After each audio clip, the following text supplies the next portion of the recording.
Welcome to Samba Samba. Enjoy the video. In this video, I will explain how to make gradients in Figma.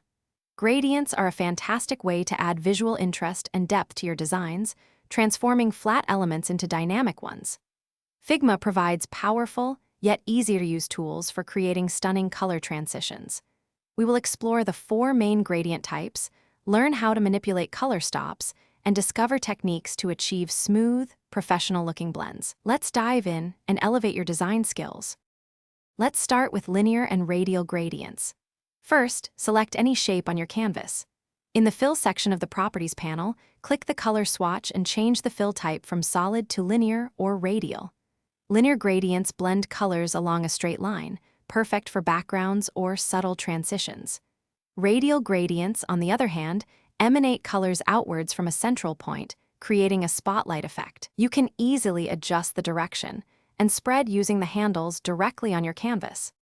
Next, we have angular and diamond gradients, offering even more creative possibilities. For an angular gradient, colors progress in a clockwise direction around a central point, ideal for creating a 3-dimensional or conical appearance. Diamond gradients, as the name suggests, form a diamond shape, radiating colors from the center outwards. Just like with linear and radial types, you can manipulate the on-canvas handles to precisely control the angle, size, and overall spread of these gradients, allowing for truly unique designs. To truly master gradients, consider these refining techniques.